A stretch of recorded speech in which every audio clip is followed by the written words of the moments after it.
Terima kasih, salam cinta kasih, namo buddhaya, namo Amitofo, salam Indonesia maju. Ya, hari ini kita lanjutkan perbincangan kita dengan Widianto Hanggoro ya, sosok saudara brother saya ya yang paling luar biasa. Dan kita bisa bincang-bincang lagi. Hari ini kesempatannya adalah bagian tanya jawab.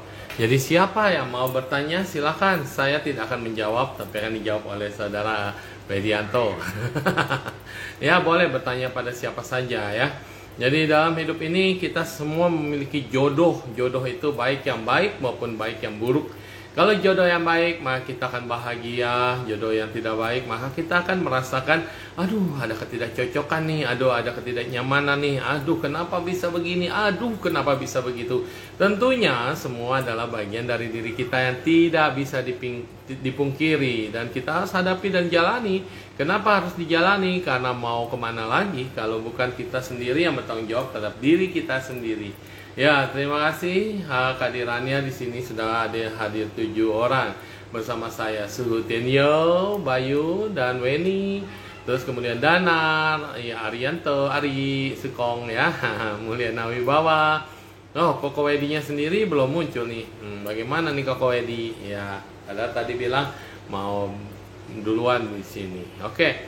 Dan di dalam hidup ini kita harus bisa melihat ya, siapapun orang yang hadir dalam hidupmu, dia pasti memiliki makna bagi hidupmu. Kok bisa begitu? Iya, karena orang itu adalah orang yang memang memiliki misi dengan hidupmu. Entah itu dia sebagai teman, entah itu dia sebagai kerabat, entah itu sebagai saudara, entah itu dia sebagai musuhmu atau sebagai atasan dan bawahanmu. Semua ini adalah memiliki jodoh yang baik. Dan jodoh ikatan ini jangan sampai dibuat jadi bermasalah. Kenapa? Karena kita menganggap mereka adalah orang yang akan merintangi kita, orang yang menghambat kita, orang yang akan menghancurkan kita.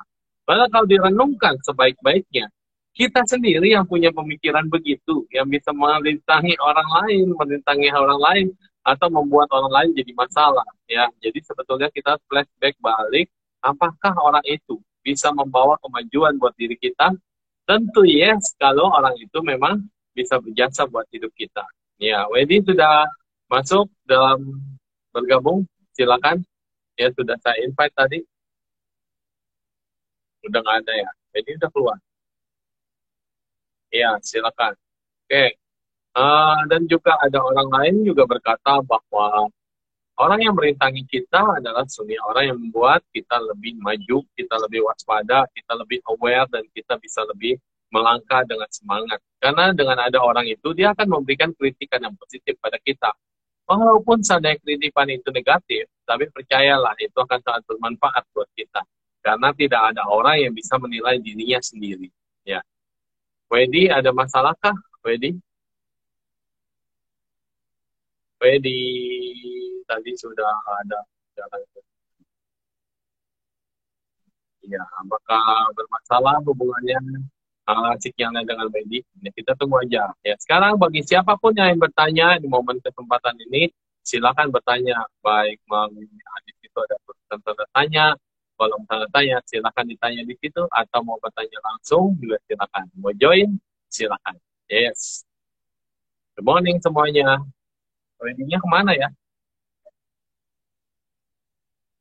Kemana ini Bapak Wedi?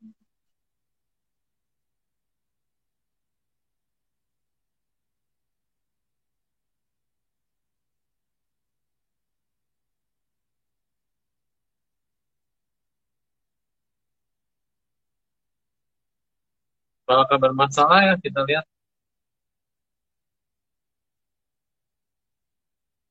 Oke, kita coba lagi.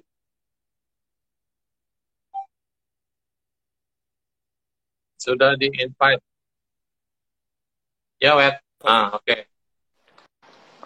Ya, oke, bro. Waduh. Nah, Apa udah kabar, ya. bro? Bisa kedengeran suaranya? Sehat, tuh. Dan ketawa-tawa Sorry, aja. tadi signalnya agak keganggu, so dari tadi nyoba masuk sampai 3 kali. Oke. Kayaknya dari sayanya, Memang kayaknya dari sayanya. bro. Lu mau jadi anggota sangga juga memohon 3 kali baru dikabulkan. Oke deh. Ya, hari ini Oh, sesi tanya jawab tentang topik kemarin. Selamat datang buat teman-teman, kalian Amita, sahabat vibrasi kebaikan. Semoga dalam keadaan sehat semuanya. Amitofo Soho. Iya, Amitofo, Wed. Silakan. Iya. Yang Oke. kemarin lanjut cerita-cerita, Wed. Ada Eh, cerita-cerita tuh, lanjutan tuh. Boleh buat dikasih tahu pembuka lebih. sih paling kemarin yang itu Soho ngelanjutin yang ada yang kemarin.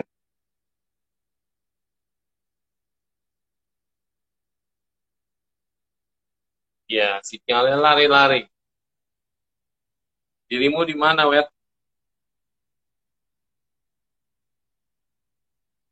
Halo, Pris ya. Sinyalnya lari-lari, Wed.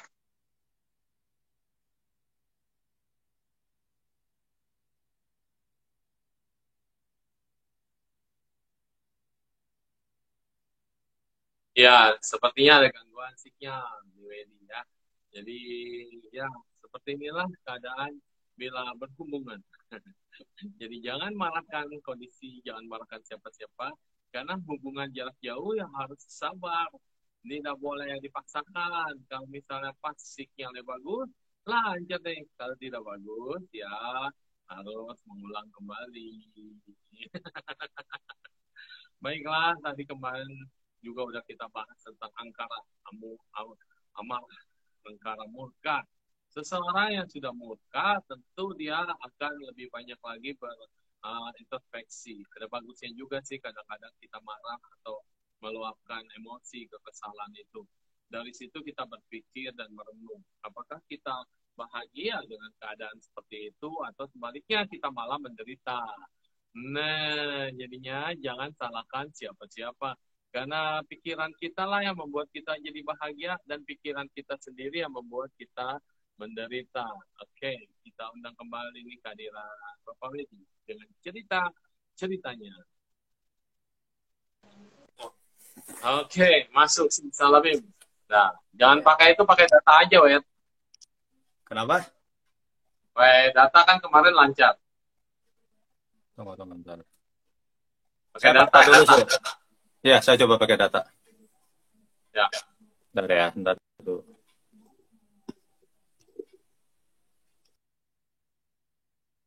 kacamatanya tebal banget ya.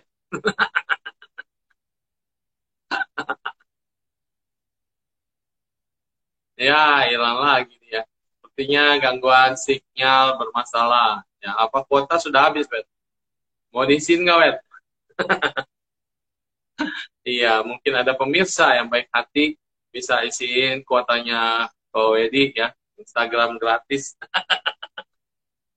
unlimited. Ya, iya benar. Iya. Mungkin kuotanya bermasalah ya. Iya, boleh dicek dulu kuota Instagram unlimitednya. Murah, cuma Rp10.000. Promosi ya. Iya, baiklah kembali lagi kita berbincang-bincang tentang seseorang yang membuat kita resah dan gelisah. Kadang-kadang anak-anak kecil aja bisa menyatakan loh, saya tidak suka dengan mama saya. Kenapa mama saya selalu menekan saya? Kenapa saya terlibat ribut dengan orang tua saya? Ini banyak ditanyakan oleh anak-anak. Jadi sebetulnya kadang-kadang orang tua juga melihat anak-anak ini yang bermasalah, anak-anak ini yang bandel, anak-anak ini yang harus dididik. Padahal sesungguhnya ya, kalau kita renungkan lagi, orang tua juga harus kira balik pada dirinya introspeksi. Kenapa demikian? Karena mungkin kesalahan terletak pada orang tuanya. Jadi banyak yang orang tua tidak merasa menuntut anak harus gini, harus gitu, ya dan kenyataannya orang tua sendiri itu dulu juga tidak bisa seperti itu. Jadi kemarin ada yang dibilang kekalutan di anak-anak, di psikologi anak ternyata dialami oleh orang tua ketika masih kecil. Dan tanpa sengaja rekam jejak itu membuat dia melakukan hal yang sama kepada anak-anaknya. Jadi ini agak sedikit mengkhawatirkan ya. Jadi kalau di buku ini sih bagus juga nih misi jiwa merdeka ini yang saya baru baca halaman-halaman terakhir dikatakan begitu. Kadang-kala manusia ini adalah subjek dari pekerjaan, bukan objek dari pekerjaan. Jadi artinya manusia itu harusnya bekerja memang. Jangan, kemarin Wedi bilang apa? glesor atau rebahan, ya, terlalu berbaring, terlalu kelamaan. Karena kita bisa memiliki roda kehidupan yang itu aja, bergerak terus menerus seperti itu. Nah, dikatakan tidak peduli melakukan hal apapun, dimanapun yang melakukan permulaan atau start itu yang paling sulit. Jadi untuk memulai segala sesuatu itu lebih lebih sulit. Tetapi yang paling bahaya adalah ketika roda kehidupan kita ini berputar terlalu cepat dan tidak bisa dikendalikan. Ya. Hari ini signalnya kurang bisa dikendalikan. Sudah pakai data, Su. Sudah pakai data, Su. Ya, silakan. Oke, ya, CC Soho buat kesempatannya juga. Melanjutkan cerita yang kemarin yang tentang bagaimana kemarahan kepada seorang ayah ternyata berefek yang luar biasa kepada putrinya tercinta ketika dia berdamai, mampu berdamai dalam arti yang sungguh-sungguh. Kemudian hubungannya sama putrinya juga akhirnya bisa berhasil. Nah, saya juga pernah sharing ini sebenarnya, Soho, ada kaitannya sama yang tetap kisah sama Dewi Parwati kemarin yang berubah menjadi Durga atau Kali itu ternyata berefek juga kepada dalam tanda petik relasi dengan perjodohan. Jadi suatu waktu salah satu kolega sekaligus sahabat saya, kisahnya ini kurang lebih hampir sudah 15 tahun yang lalu. Nah, beliau ini ceritanya ketemu sama saya karena galau sebab 2 minggu sebelum pernikahan, dia mendapati menggerebek sama temannya. Zaman dulu belum ada handphone yang berkamera canggih seperti sekarang, jadi nggak viral sampai ke sosial media atau apa. Digerebek, ternyata tunangannya yang sudah jadi mantan saat bertemu sama saya itu, ternyata sedang melakukan, ya katakanlah, hubungan yang tidak terpuji dengan wanita lain. Nah, celakanya pernikahan yang sudah di booking semuanya itu tetap dilaksanakan, tapi dengan perempuan yang ditangkap itu, bukan dengan dirinya. Jadi pernikahan tetap dilangsungkan oleh mantan tunangannya itu, tapi dengan perempuan yang ditangkapnya itu. Kemudian dia tanya, kenapa sampai dia 3 kali, selalu 3 kali nyaris menikah, hasilnya seperti itu, Jadi menangkap basah sedang melakukan hubungan tidak terpuji. Nah, 3 kali saya terus 3 kali, 3 kali hasilnya sama. Dan konyolnya selalu, dan ini katanya yang paling dekat 2 minggu, yang lainnya dalam hitungan bulan ketemu sebelum itu. Nah, yang ini nyeseknya juga pernikahan tetap dilaksanakan, tentu saja membuat tamu heran, tapi kan dia udah bilang sama keluarganya cancel semua, keluarganya nggak ada yang hadir, tapi ya tamunya yang dari pihak laki-laki udah jelas pasti aneh ya, karena yang dibawa ke pelaminan kan wanita lain gitu. Nah, dia tanya kenapa bisa kondisinya seperti itu, 3 kali hubungan berturut-turut, 3 kali hasilnya sama.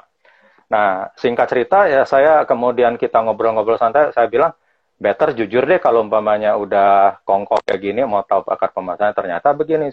Akhirnya dia cerita, pada usianya yang masih kecil, 9 tahun, kebetulan dia anak tunggal daripada keluarga itu, sama seperti kasus itu, mamanya menemukan bahwa ternyata papanya itu punya anak lagi dari perempuan lain dan laki-laki. Gitu. Ternyata dalam tanda petik mungkin papanya punya anak. Mamanya terpukul, masuk rumah sakit, dan sekian bulan kemudian meninggal. Meninggalnya karena depresi yang berlebihan. Nah, singkat cerita, karena dia anak tunggal, praktis kan ikut papanya, sebab dia masih kecil, di bawah umur sekitar 9 tahun.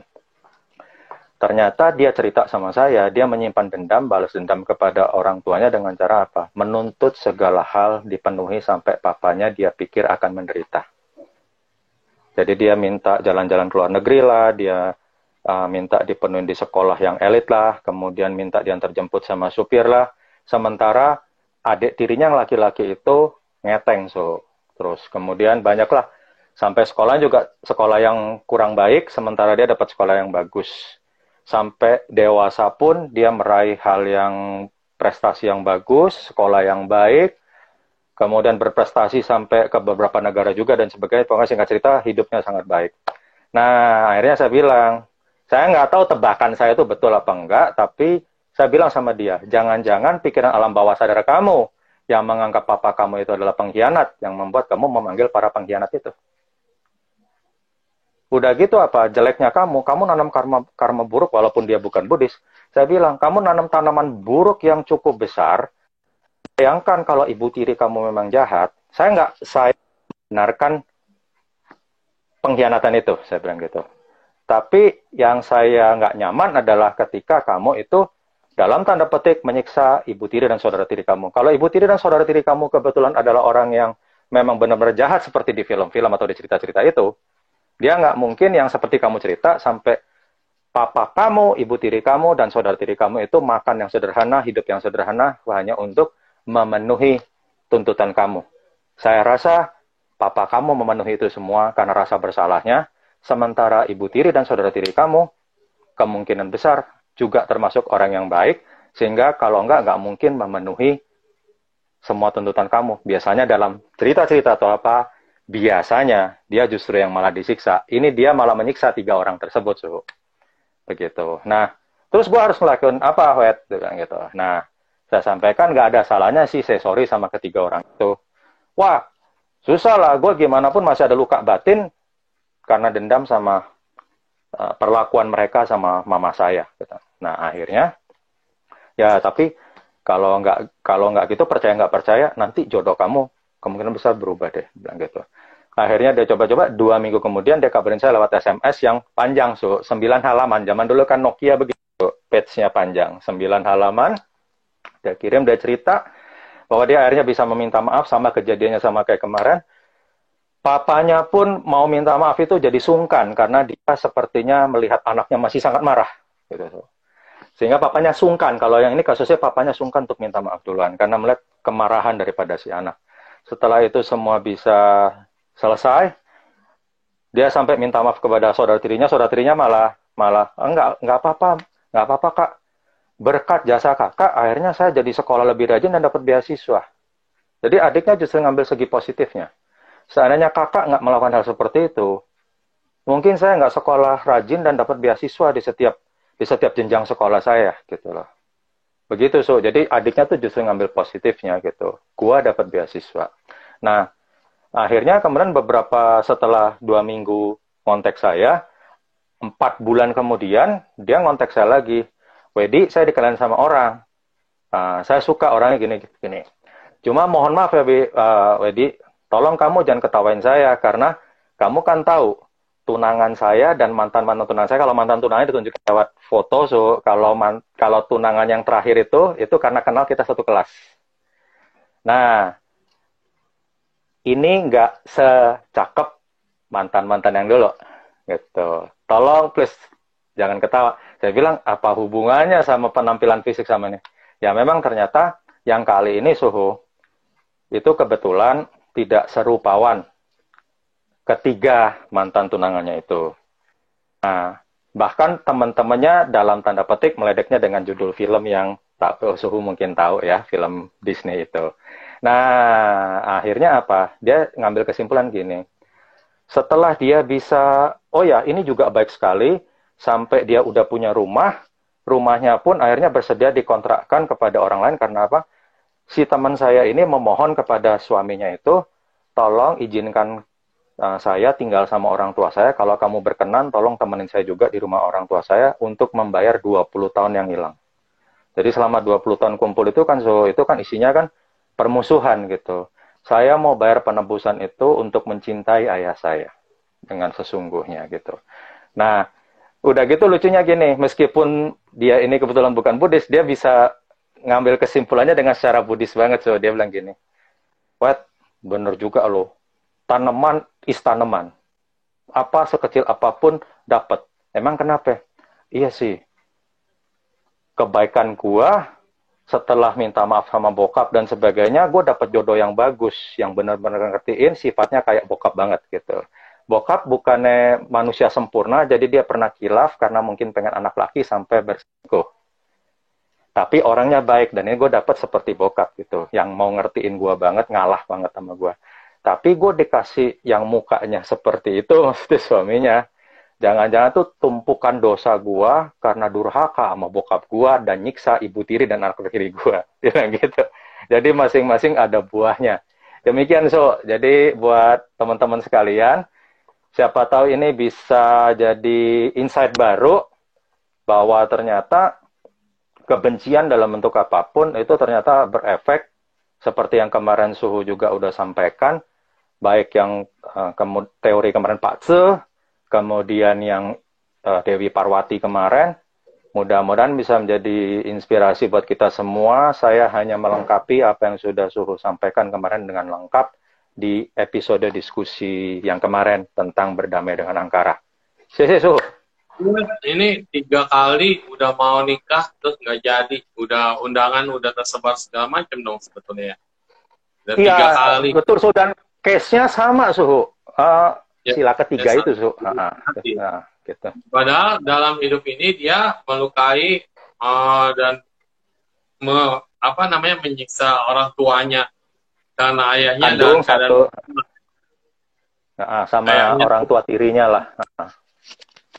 Kesannya sih nggak nyambung ya, tetapi kalau tadi dipanggil karena pikiran negatifmu, maka mengundang semua negatif yang lain. Ya. Iya, kurang lebih seperti itu, So. Aku sih berpikirnya terbalik, Ben. Harusnya waktu dia gagal yang ketiga itu ya, dia tanya, bahwa Edi kan masih kosong, maukah bersama dengan diri? Kenapa jadi lo gitu kan? Ayo, dan akhirnya kamu dengan dia dan aku tetap sendiri, ya begitu ya. Ya, nggak apa-apa sih, So. Cuman kebetulan memang kalau ini beda keyakinannya, untuk komprominya memang agak jauh juga sih, So.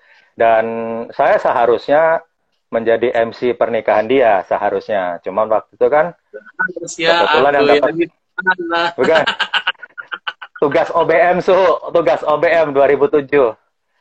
Nah, kebetulan tanggalnya itu persis yang tanggal dia nikah. Jadi dia bukan ngirim undangan sama saya, justru ngasih jawaban untuk jadi MC-nya. Sayangnya kan tanggalnya memang pas ngisi acara leadership LDK OBM 2007.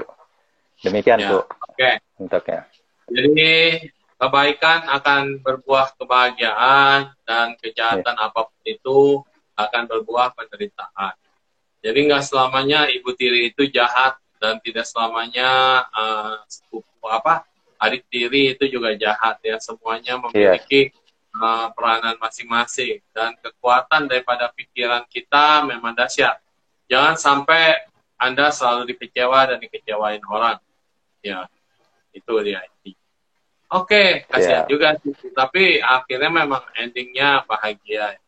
Pernah juga dulu ada satu sosok yang kayak gitu, udah mau nikah dan mendapatkan pasangannya selingkuh. Tapi alhasil dalam rahimnya ada jabang bayi. Jadi akhirnya dia pun terus aborsi dan meminta pertanggungjawaban dari calon suaminya, dan calon suaminya malah menghilangkan dia dan tidak mau bertanggung jawab. Akhirnya dia minta pertanggungjawaban ke keluarganya, dan keluarganya bukan mendukung dia, malah mendiskreditkan dia, malah mencap dia wanita yang tidak benar, bla bla bla bla. Akhirnya semua yang sudah direncanakan mau menikah, sudah ukur baju dan segala macam batal. Dan ketika batal, akhirnya dia mau bunuh diri sebetulnya. Dan ketika dia mau bunuh diri, tapi untung ketemu senanya dia nasihat gimana ya. Ya saya nasihatin, lepaskanlah semuanya, jangan dipikirin lagi, anggap aja nggak ada apa-apa. Daripada kamu bunuh diri juga percuma, tidak ada yang bisa nolong. Tapi dia tetap tidak mau melepaskan dendamnya itu, bahkan dia terus nuntut sama orang tua dan mengundang orang lain supaya minta perlindungan dari orang lain supaya bela dia.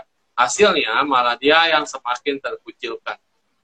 Dan sampai saya bilang, cobalah kamu pergilah keluar daerah, tempat yang benar-benar sampai orang lain tidak ada yang tahu. Karena mamanya jadi malu, dan mamanya memutus hubungan anak sama orang tua. Di situ, kejadian itu.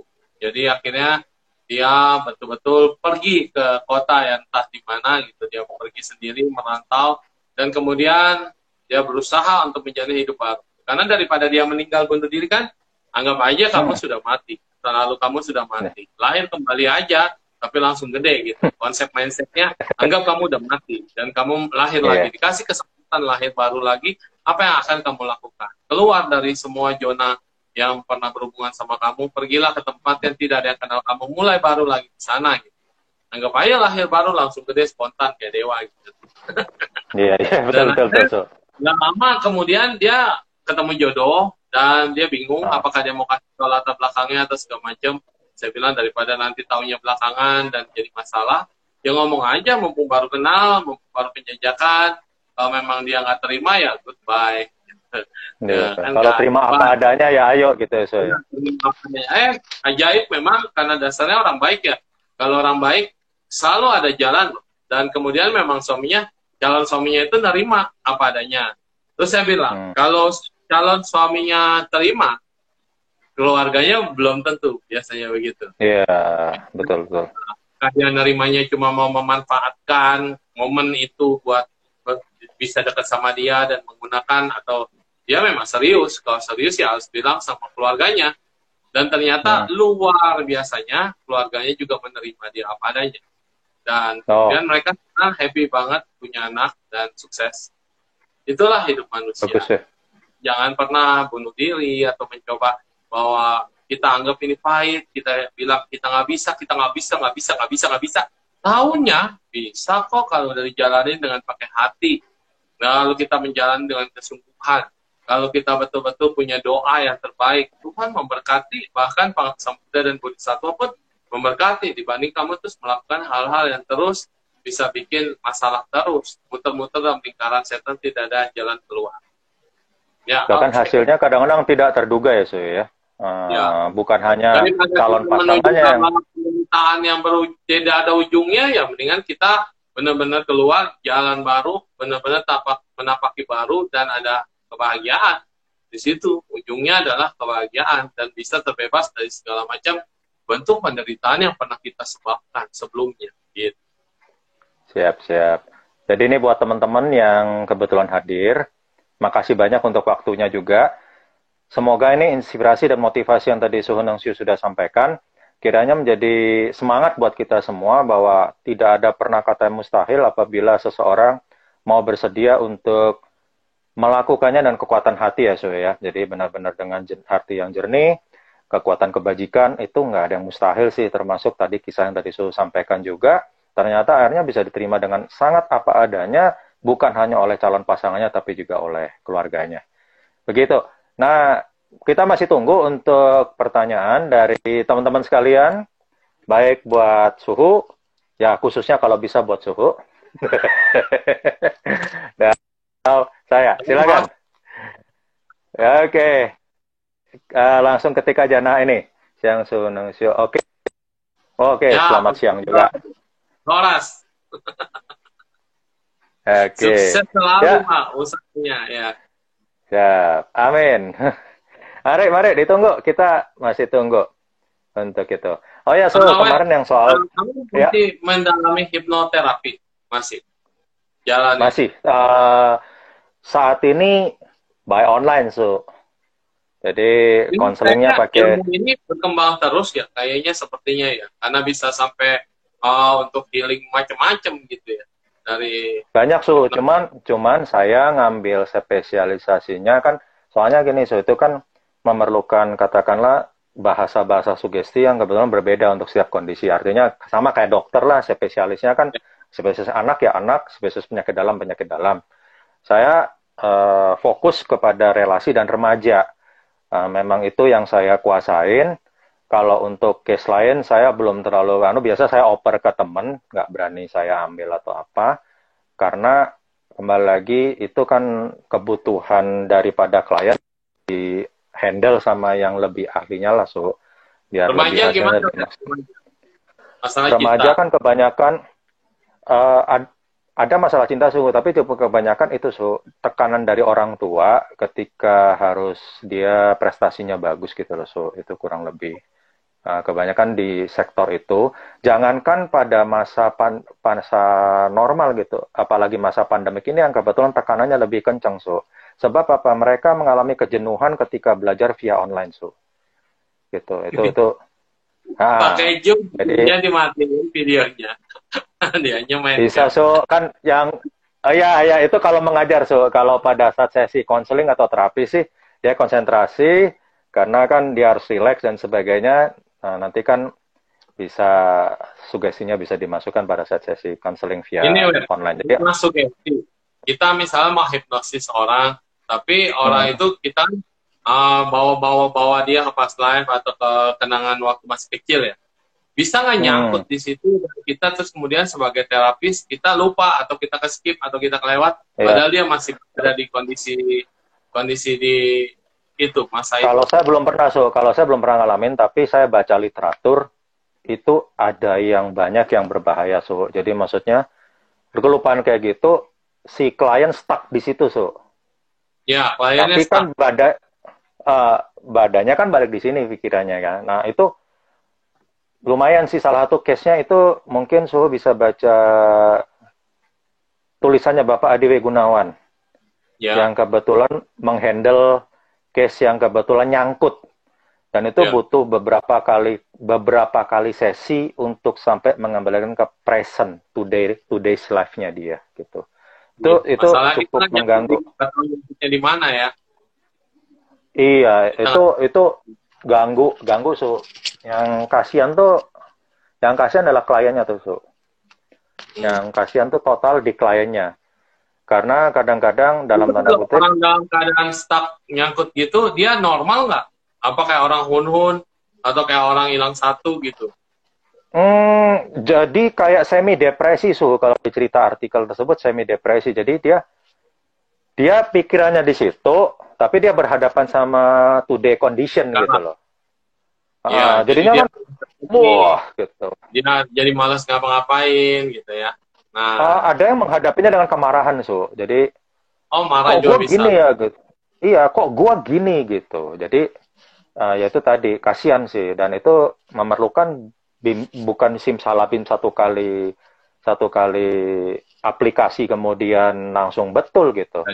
Karena yang terapis yang berikutnya ini dalam tanda petik kan nggak tahu dia kegantung di mana.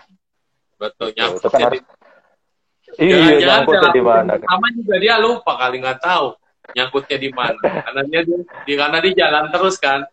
Padahal yang pasiennya. Jadi mungkin ini katanya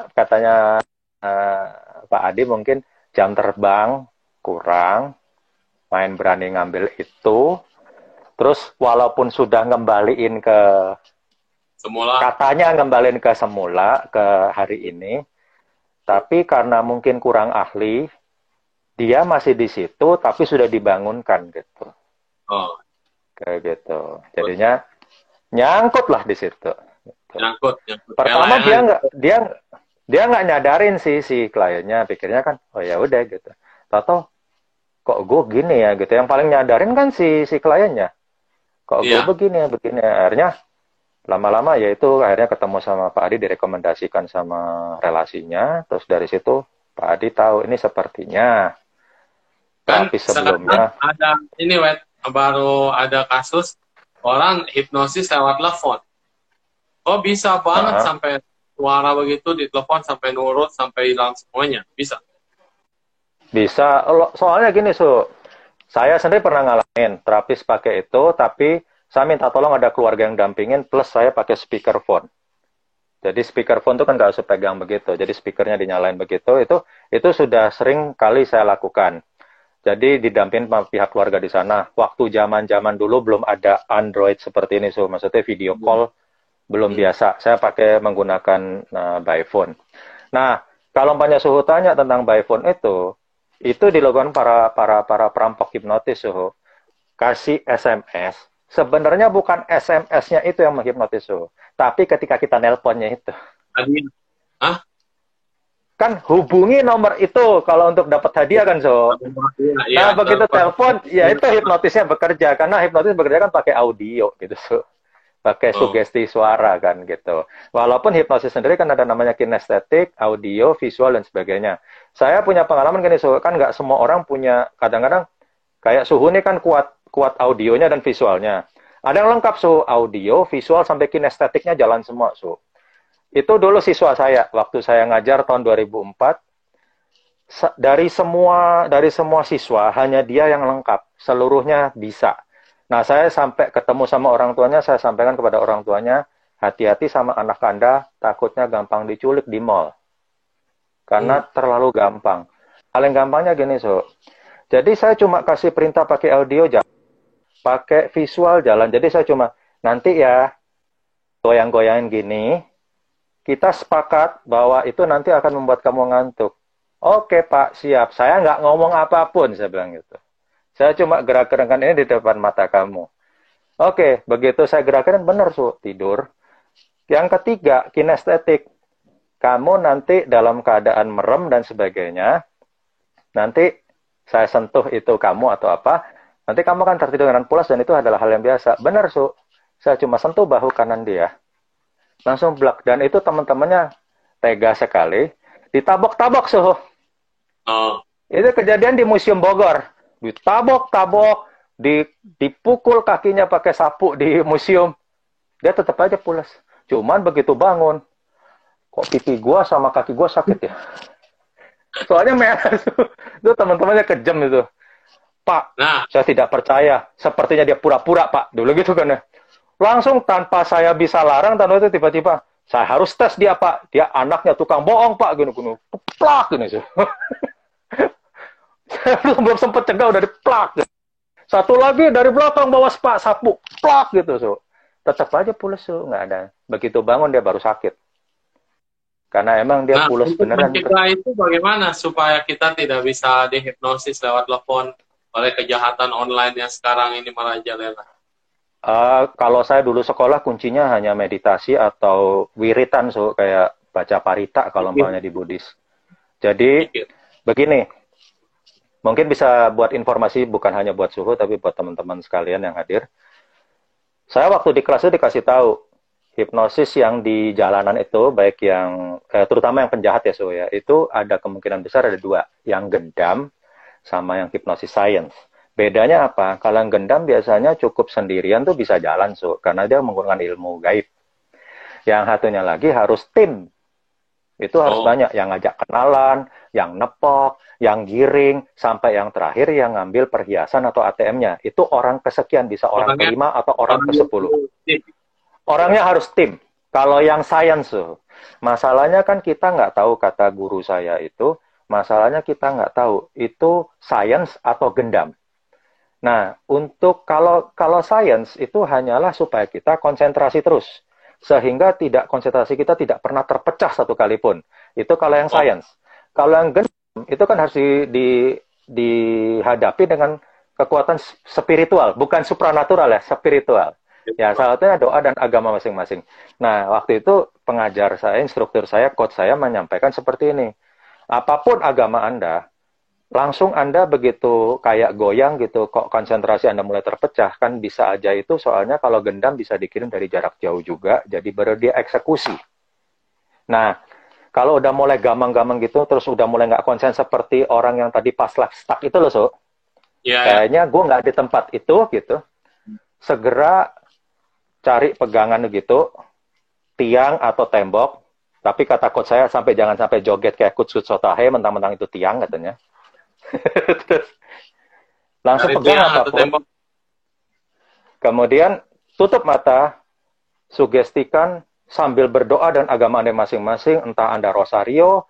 Terus kebetulan coach saya itu walaupun beliau seorang Muslim, tapi dia tahu sampai doa Buddhis Anda bisa budo katanya, atau rosario atau salawat atau apapun itu. Kemudian sugestikan ada aliran dari bun-bunan Anda itu turun ke bawah, tapi doa itu terus dilakukan, karena itu konsentrasinya kan fokus ke doa, dengan kekuatan doa itu mengeluarkan itu sampai seluruh badan Anda tuh bersih, karena kekuatan energi yang Anda bayangkan itu masuk ke dalam dasar bumi. Itu setelah digendam atau sebelum digendam? Kalau Anda mulai merasa gamang, di gendam.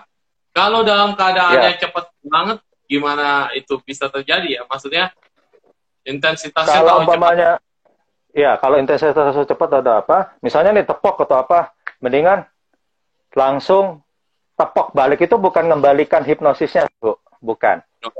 Cuman supaya kita aware. Tujuan tepok balik itu supaya kita aware. Oh maaf ya, kenalnya di mana? Habis gitu, mulai konsentrasi doa silakan. Karena kita nggak tahu dia lagi sains atau gendam. Gitu. Jadi pikiran kita ini nggak konsentrasi ucapan dia, tapi konsen sama doanya gitu loh. So.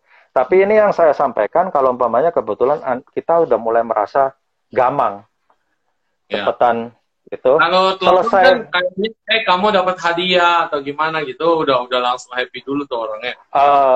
Mendingan konsen, kata coach saya sih konsen sama doa itu, so. Konsen sama doanya, karena kita nggak tahu yang nelpon. Dia mau ngapain? Iya, betul. Kan hadiah atau apa itu, makanya kan dibilang gini, begitu ada kode hadiah atau apa, nah salah satunya pengalaman coach saya itu adalah ada orang yang jiwa sosialnya tinggi, itu biasanya ditelepon dalam kondisi minta bantuan suhu. Gitu. Itu kena, bisa kena juga. Nggak ada salahnya, makanya kalau umpamanya ada kode minta bantuan, hadiah, cepetan doa aja, spontan dibilang gitu. Doa aja spontan, doa apapun yang paling singkat, jangan panjang-panjang gitu. Kalau panjang takut pecah lagi, dia masuk lagi. Doa pendek, kalau kita kan Omitofo atau Om Mani Padme Hum itu doa pendek suhu. Itu bisa lebih cepat untuk recover pikiran. Supaya nggak kegiring sama itu, karena apa? Orang baik kenanya dimintain tolong. Orang lagi butuh kenanya dimintain hadiah. Apalagi zaman sekarang gift. Orang baik nggak tegaan, makanya kenanya minta tolong. Diminta tolong. Iming hadiah, jadi dia udah happy. Iming hadiah, giveaway atau apapun itu masuk langsung. Keikat udah tahu sih rata-rata penjahat hipnotis itu dia makainya sarana-sarana kata-kata yang dia katakan nggak kena yang dapat hadiah, kan dia nggak tahu itunya lemahnya di mana. Dapat hadiah nggak masuk, Pak ini ada galang dana buat membantu korban gempa misalnya atau apa, itu kena gitu, itu biasanya kena. Makanya kita cepat-cepat ini. Nah kalau yang tadi sugesti saran saya tadi yang pertama itu buat kalau umpamanya di keramaian tiba-tiba kok mulai. Biasanya tanda tanya gini, tiba-tiba kita tuh kok gak seperti di tempat itu, seperti stuck yang kejadian stuck di Paslav itu. Yang kedua itu ada mulai keringat dingin, event itu di ruangan ber-AC. Kayak ada yang ngontrol kita, kok badan gue nih kayaknya ada yang kendaliin ya. Itu udah mulai kerasa sih tanda-tandanya. Walaupun kita bukan indigo gitu. Biasanya kerasa. Nah, cepetan mendingan cari Terus selesai itu pasti efeknya cukup besar. Segeralah minum air putih. Tidak disarankan minum air manis apalagi air bersoda. Air putih.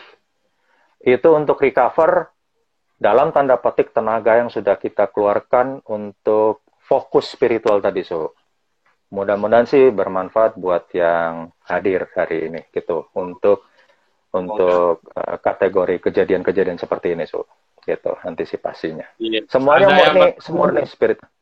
Ya, oke. Saya pernah lihat ada pengobatan jarak jauh lewat telepon, video call. Gimana cara pengobatan tersebut, cara kerjanya ya? Oke. Kalau untuk yang ini, kalau pengobatan yang di luar kapasitas saya sebagai seorang hipnoterapis, saya kurang bisa jelasin ya, Suhu ya. Tapi kalau umpamanya sepanjang pengalaman saya, karena saya ngalamin jauh sebelum video call, itu memang karena hipnosis itu memang menggunakan bahasa komunikasi lisan yang menggunakan audio. Apakah saya pernah yang difabel atau apa? Pernah. Tapi saya minta bantuan daripada saya pernah membantu yang tunarungu tapi menggunakan keluarganya yang pintar bahasa isyarat. Dan itu berhasil. Tapi saya minta tolong yang mengerti bahasa isyarat. Seharusnya saya pribadi harusnya mulai belajar bahasa isyarat juga gitu. Jadi nggak berbagi komisi sama beliau gitu. Nah, yang kedua, saya waktu itu pernah yang tidak bisa bahasa dia. Jadi bahasa daerah Tiongkok sana, dan Mandarin pun juga bukan. Itu dibantu sama suaminya. yang kebetulan suaminya ini mengerti bahasa Indonesia juga, tapi istrinya totally tidak bisa bahasa Indonesia. Total saya bisa ini, dan recover-nya cukup luar biasa karena depresinya cukup tinggi sampai bisa, maaf, buang BAB itu di jalan gitu. Jadi karena tingkat depresinya cukup tinggi. Setelah diberikan sesi sedemikian, sesinya sederhana aja.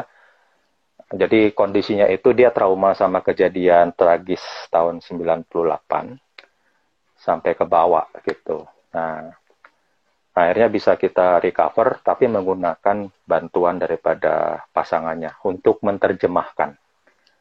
Dan itu ternyata berhasil juga karena keluarganya bisa menginformasikan sudah bisa berhenti untuk BAB yang tidak terkendali itu. Gitu. Begitu depresi keluar gitu, kurang lebih seperti itu kondisinya. Nah, kalau umpamanya kalau sekarang lebih gampang lagi, video call, saya tinggal ikutin instruksinya, kan saya lihat di situ bisa relax apa enggak dan sebagainya. Kemudian saya masukkan sugesti-sugestinya dan saya minta feedback dari dia gimana hasilnya dan sebagainya. Itu bisa terjadi sesuai kapasitas saya. Itu sesuai kapasitas saya. Tapi kalau yang pengobatan jarak jauh yang tadi tanyain di luar kapasitas saya, ilmu hipnoterapi ini saya belum bisa jelaskan. Demikian, semoga bisa.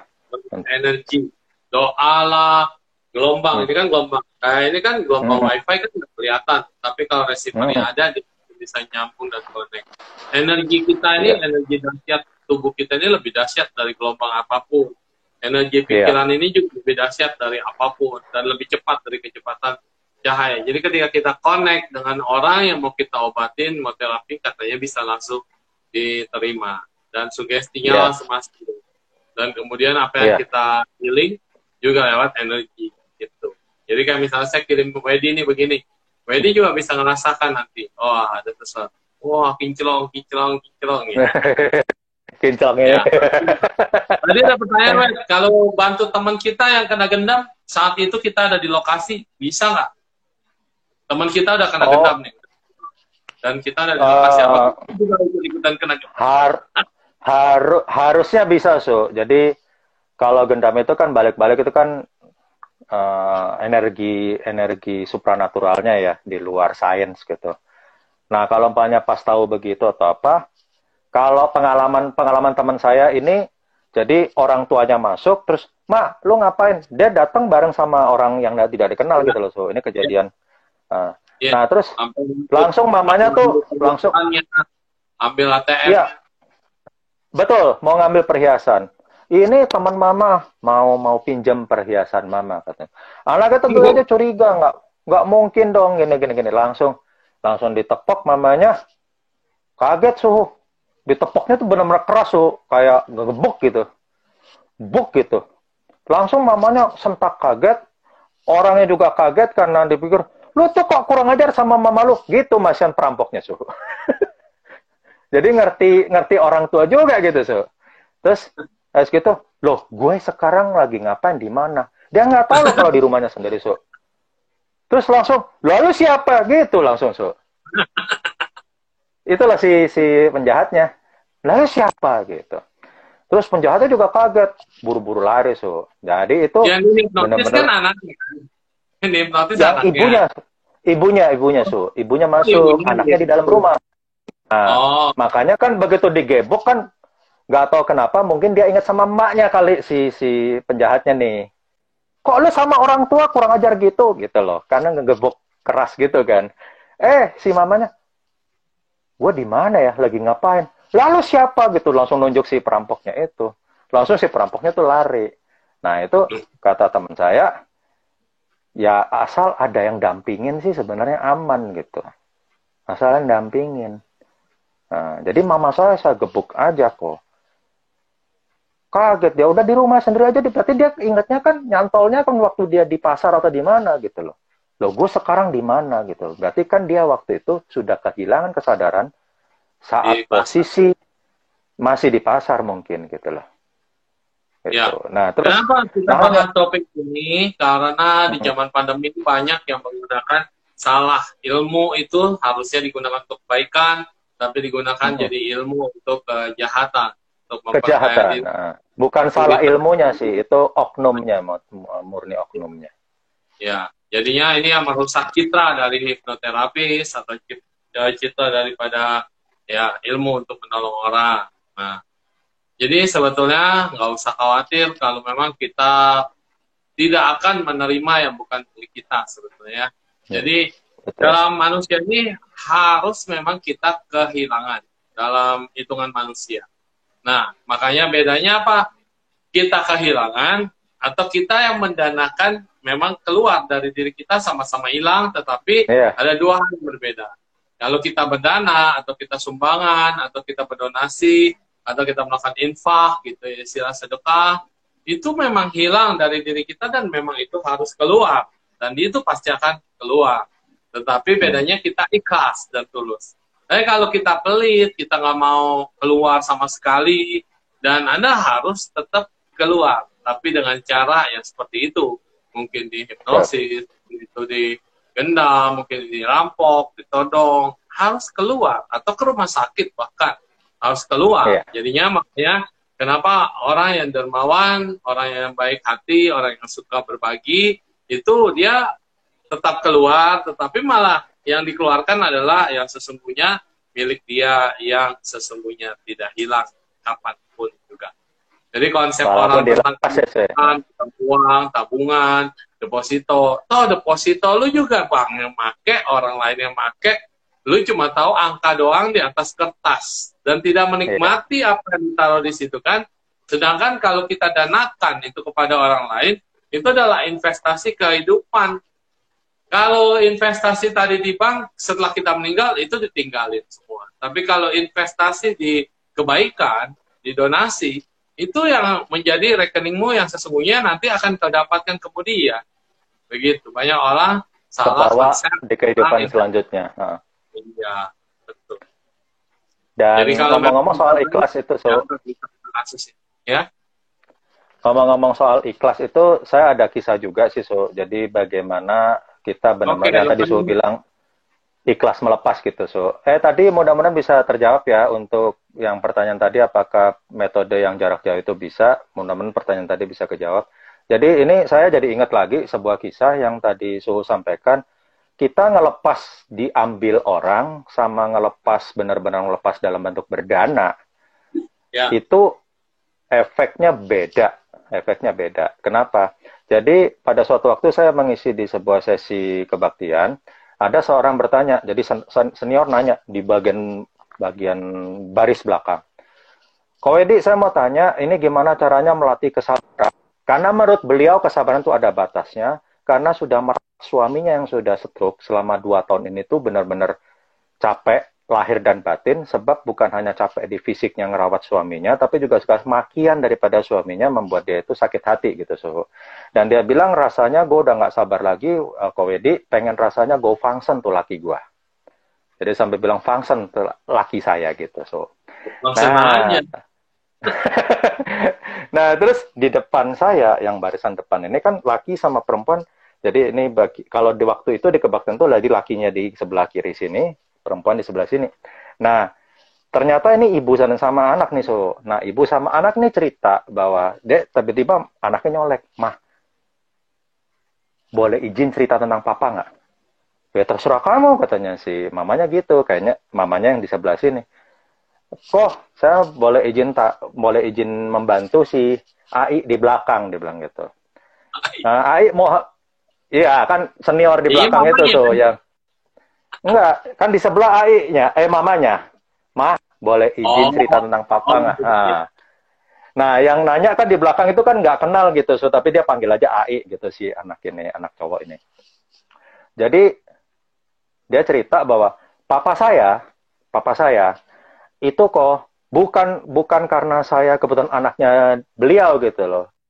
Saya anak satu-satunya dari mereka berdua.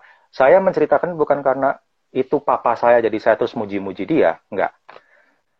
Benar-benar baik, saking baiknya itu semuanya tuh dilepas.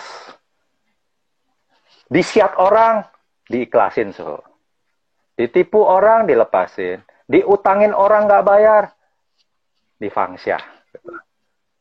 Nah, yang jadi masalah kok, mama saya berhadapan sama situasi lapangan, yaitu guru, dokter, dan tukang sayur.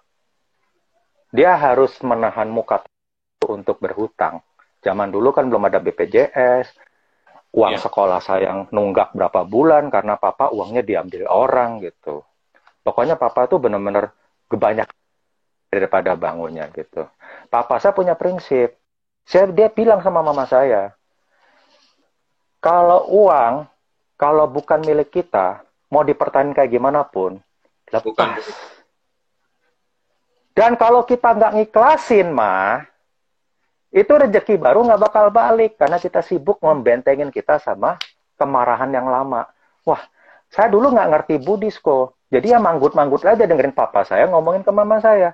Mama saya sewot karena mama saya tuh harus menahan malu, ngutang sama tukang sayur, ngutang sama guru saya uang sekolah, ngutang biaya pengobatan sama dokter.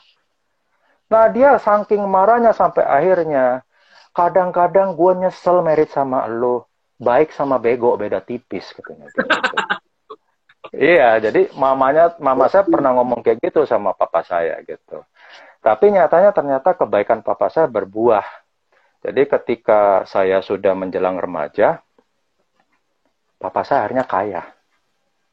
Kebaikannya berbuah gitu. So. Usahanya sukses berkat kejujurannya dan fungsinya itu kok. Tapi sayang,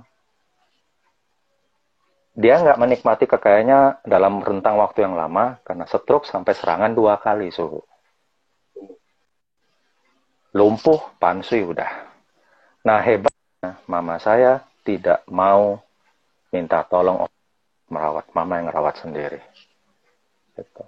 Alasan mama saya sederhana. Papa kamu guru Dharma yang luar biasa, bukan karena beliau penceramah. Tapi karena hidupnya dalam Dharma. Mama mau terima kasih sama guru Dharma itu. Dengan merawat sendiri.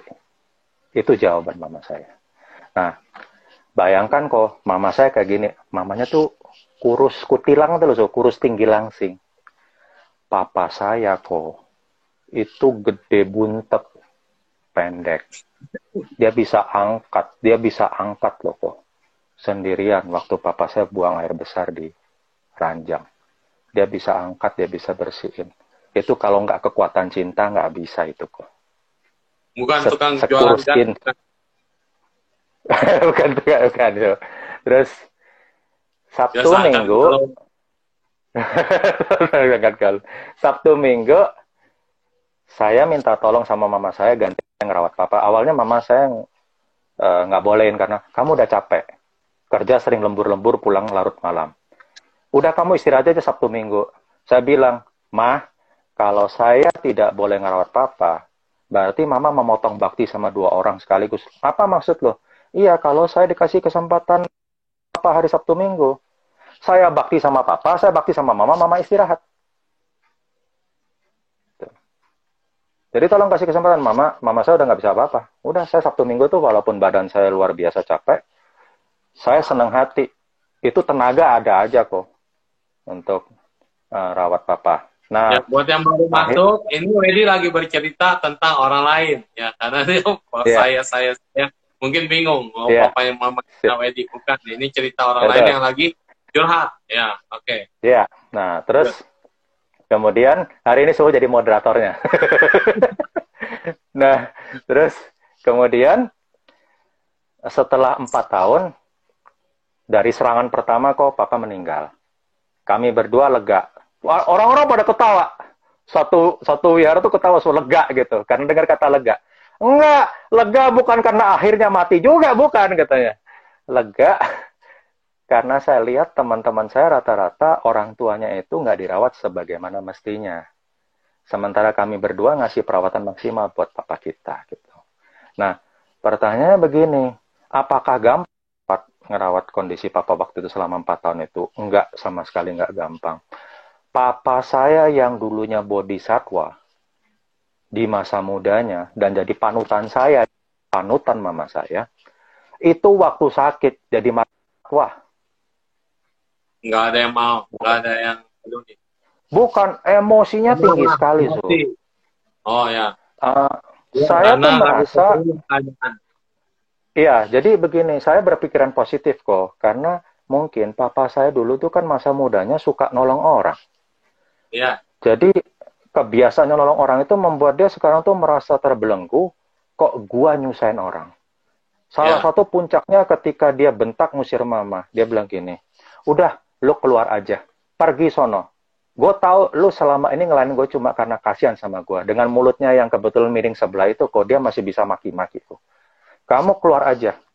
Saya tahu kamu cuma kasihanin saya. Kalau perlu kawin lagi sono, dia bilang gitu. Nah, mama saya keluar dari kamar, dia langsung peluk saya sambil nangis. Terus saya peluk mama saya tepok-tepok bahunya. Saya dengar suara amarah papa saya suruh kawin lagi itu. Sambil tepok-tepok itu,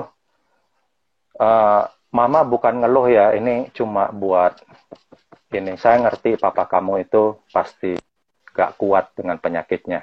Jadi mama saya bukan ngeluh gitu loh. Saya tepok-tepok karena saya dengar kata-kata kawin lagi itu. Saya bilang sama mama saya, "Mah, emang lu masih laku?" Dan mama saya dari sedih tuh langsung ngakak. Kurang ajar kamu gitu kan. Humor saya pada waktu yang tepat, yang sempat terpukul, jadi bangkit lagi gitu loh. Ya kan, saya kasih humor yang pas. Mama saya langsung tersenyum gitu, nyedak dada saya sambil gini, kurang ajar loh gitu, sambil tersenyum lagi. Nah, itu sekelumit pengalaman kami, katanya si Koko itu. Mudah-mudahan AI di belakang kiranya bisa dapat masukan yang bermanfaat dari pengalaman kami berdua. Dan hebatnya gini, selesai gini, Mah, walaupun rawat papa waktu itu cukup berat ya, Maya, terasa ringan ya.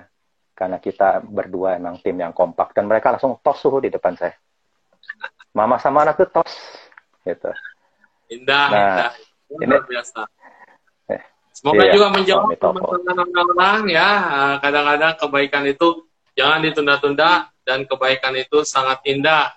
Walaupun buahnya nanti kemudian. Jangan pernah berpikir negatif, karena yang negatif hanya akan menghancurkan. Tapi dengan berpikir positif, kita akan menjadi bodhisatwa dan kita akan menjadi juru selamat bagi diri kita dan yang lain. Terima kasih atas kehadirannya Medi pada hari ini. Dan semoga kamu juga bahagia, bebas dari penderitaan, Sama-sama. dan menemukan pasangan yang cocok sebelum Imlek. Ya, kalau udah lewat dari Imlek, janji. Sadu. Sama-sama sehat, bahagia selalu buat Soho. Dan sampai jumpa besok. Siap. Semuanya, semoga sehat, bahagia selalu. Sekali lagi, Soho, Om Itopo Soho.